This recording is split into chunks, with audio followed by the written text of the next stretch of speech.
Di rumah saja selama pandemi COVID-19 memang merupakan solusi terbaik untuk mencegah penularan virus. Maka itu, taman memiliki peran penting untuk mencegah kejenuhan dalam rumah karena di sanalah Anda bisa menghabiskan waktu senggang. Taman juga memiliki beragam manfaat selain mempercantik hunian. Apa saja? Berikut liputannya bersama produser lapangan CNN Living, Karmel Mursalim.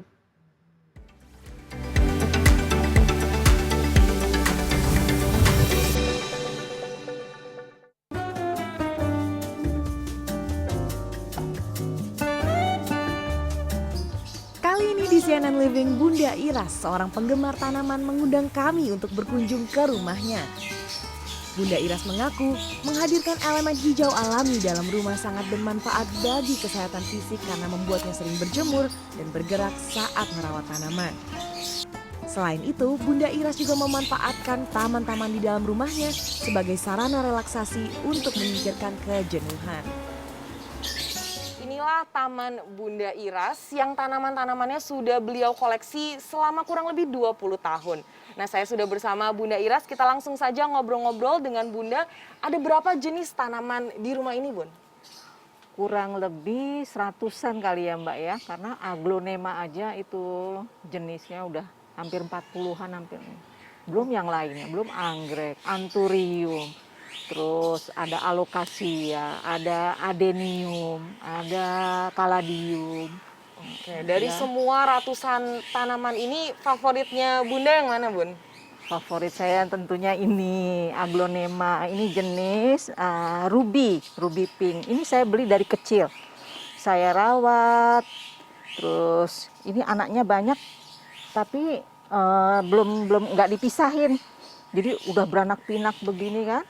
Emang perlu kedisiplinan ya kalau mau ngerawat bunga itu ya. Kadang medianya juga 6 bulan sekali kalau bisa harus diganti. Karena ini medianya udah lama, dia harus diganti.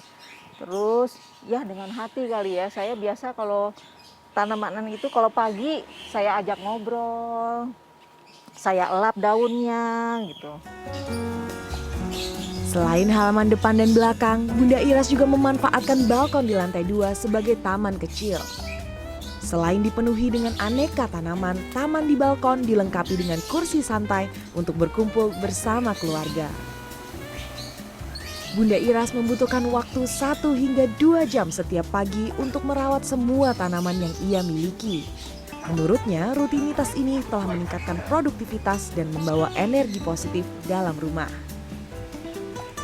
Hasifati Ajrina, seorang arsitek lanskap dari Institut Pertanian Bogor mengatakan ada 3 lokasi rumah yang bisa dimanfaatkan sebagai taman. Pertama ada taman yang lokasinya ada di depan rumah atau bisa disebut dengan front yard. Terus ada taman juga yang lokasinya bisa di belakang rumah atau di samping, bisa disebut backyard.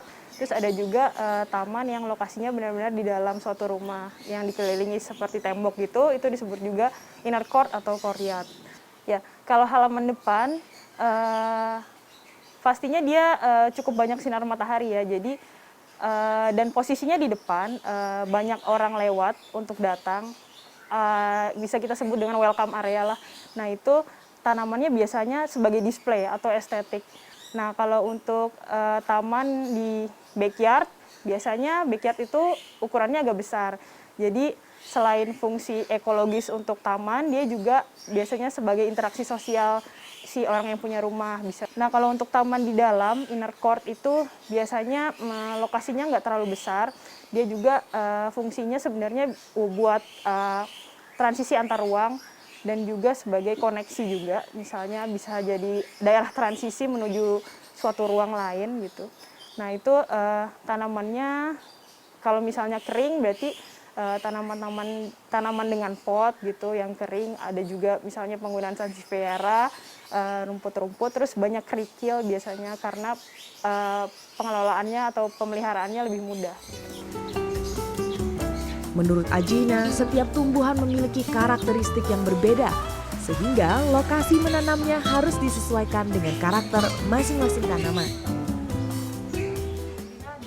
Tanaman mana saja yang cocok untuk indoor dan mana saja yang cocok untuk outdoor? Oke, kalau untuk tanaman indoor ini contohnya ada Calathea blackpink. Terus ada ini juga Calathea cynthia, terus ini ada Philodendron.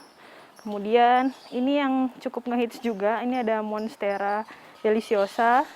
Perawatannya bagaimana nih? Kenapa mereka cocok dirawat indoor? Untuk tanaman indoor sendiri perawatannya dia nggak terlalu suka air kalau dari sisi pengairannya. Jadi cukup disiram seminggu 2 kali aja. Nah kalau untuk pencahayaan, karena tanaman indoor, dia nggak boleh di bawah sinar matahari langsung, jadi paling tidak dia di bawah naungan, jadi kena matahari sedikit-sedikit aja. Kemudian untuk media tanamnya yang dipilih itu yang tidak terlalu ngembang air, tanahnya jangan terlalu banyak, biar airnya langsung turun ke bawah, misalnya menggunakan sekam bakar. Kalau yang outdoor yang mana aja nih, Mbak? Nah kalau untuk yang outdoor, jenis tanamannya lebih beragam sebenarnya ya, misalnya ada yang ini ada suplir dolar, kemudian ada yang unik juga, tanduk rusa. Dia bisa indoor bisa outdoor juga sebenarnya. Kemudian ini Philodendron burlemalx. Philodendron burlemalx. Sisanya ada yang lagi cukup marak juga, ada Dracena atau pandan. Di situ ada pandan tricolor, ada pandan Bali di sini, kemudian ada Song of India, ada hanjuang merah di sini.